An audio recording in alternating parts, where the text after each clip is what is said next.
Lawmakers in South Dakota have passed legislation into law that would essentially make it increasingly difficult for individuals to protest the Keystone XL pipeline.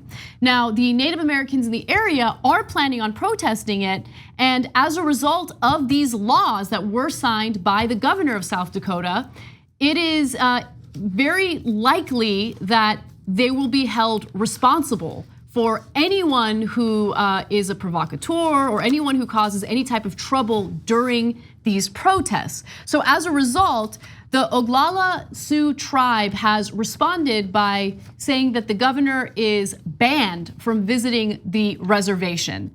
So Julian Bear Runner, who is the tribe's council president, says the following: if you do not honor this directive, meaning if you do not do away with these new laws, we will have no choice but to banish you.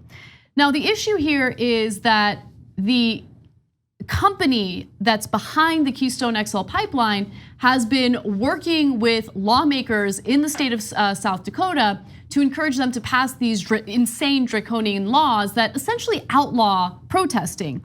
Now, Bear Runner pledged that the ban would last until Noem, that's the governor, rescinds her support for a pair of laws that the state passed in response to promised demonstrations against the pipeline project. The laws which codify these regulations are designed to prevent protests that may disrupt pipeline construction. So Governor Kristi Noem says the following in regard to the legislation. By the way, she's the one who pushed one of these laws. She says, my pipeline bills make clear that we will not let rioters control our economic development.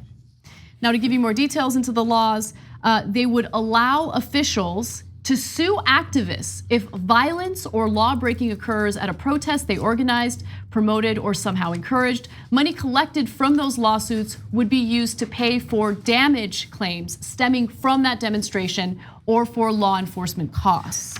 So I have more details on this, but jump in, guys. I want to hear what you think. There are a couple of things going on here. One of which you sort of alluded to, Anna, is the suppression of activism of any sort in this country. And there's more of that happening in many different ways. And this is the latest version of it, where you, in essence, you ban protesting or you limit it to a certain area. We've been kind of okay with limiting it to a certain area in these designated protest areas that are oftentimes miles away from where the actual thing that is being protested is going on. They have them around the Supreme Court. You're not allowed to protest outside the Supreme Court. So I guess what I'm talking about is this limiting of activism, this limiting of protesting is a real thing. And you see it with ag-gag laws in the animal activist movement. You know, they're not allowed to photograph some of the heinous things going on inside animal agriculture. They hold these various people, activists, responsible for economic damage. And that brings me to the second point, which you were mentioning. I mean, they view all of this as the economic engine of the state. And if you get between them and the economic engine of the state, they will hold you responsible. So I see it as a suppression of activism across the board. I mean, from anti-war activism to this activism standing in the way of a pipeline. But I also see it as, again, the triumph of big money over protest. You know, I got to make a point about a story that we did earlier, which was about Laura Loomer and some of the crazy conspiracy theorists who incite violence getting banned from these social media platforms. That has been a giant story that every single media outlet I can think of has covered in great detail. And there's this notion that these are the real victims here, that First Amendment rights need to be considered, even though these are private companies that have made decisions to ban them.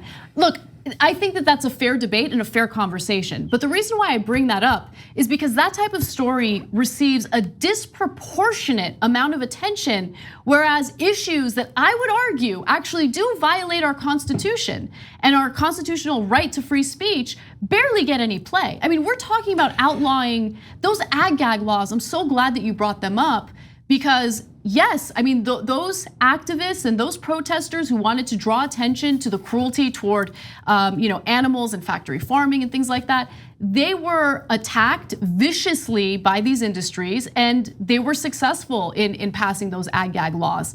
And no one said anything. I mean, there was some coverage by independent media, but in this case, the same thing is happening. You have protesters being targeted, you have laws getting passed that are incredibly vague in their language.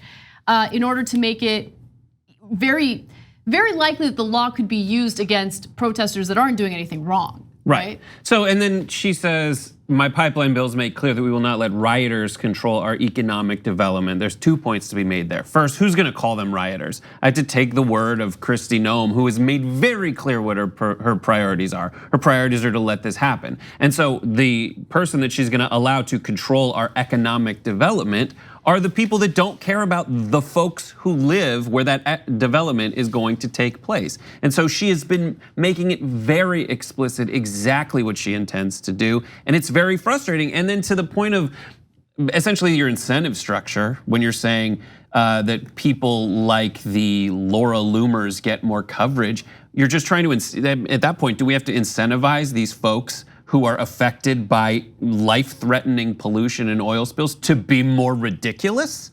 Like, what do they have to do? Yeah. Do they have to go and say, I was a valedictorian of my class? No, and you know why they're not gonna do that? Because they have real problems. Exactly. These are real problems, and they can't, and the tears that they cry are real, and they're not ridiculous, vaudeville act tears. They're not publicity stunts with the, very clear intention of making money and profiting. These are people who are actually concerned about the area in which they live in, how this pipeline project is going to impact that environment, and no one cares. It appears that no one in a lot of different media outlets cares, and maybe they don't find the story sexy enough.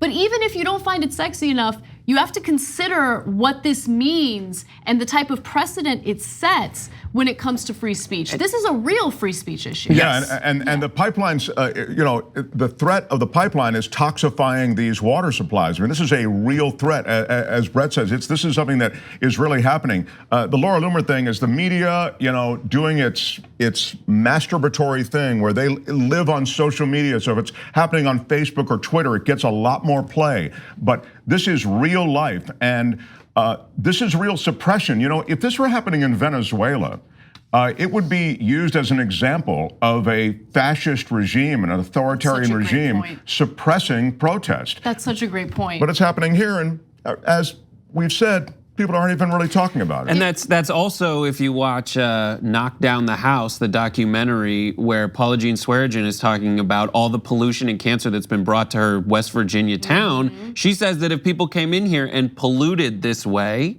that if another country did it, we'd declare war immediately. And in this situation, you have both of those things. You have suppression of political speech and you have murder by pollution.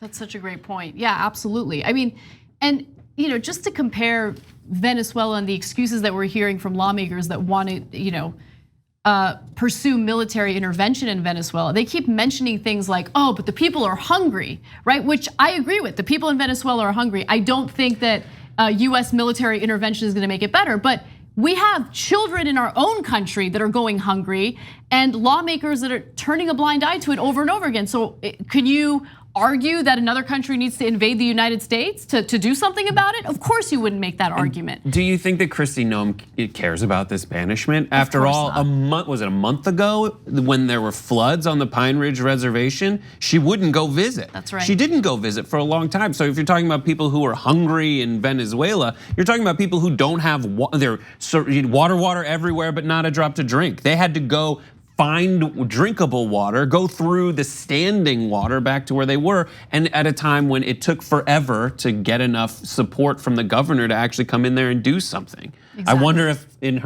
the dark recesses of her heart, she's saying, finally, I don't have to go to that place. The TYT Plus app is now available on iOS and Android. Download to get more TYT content at tyt.com/app.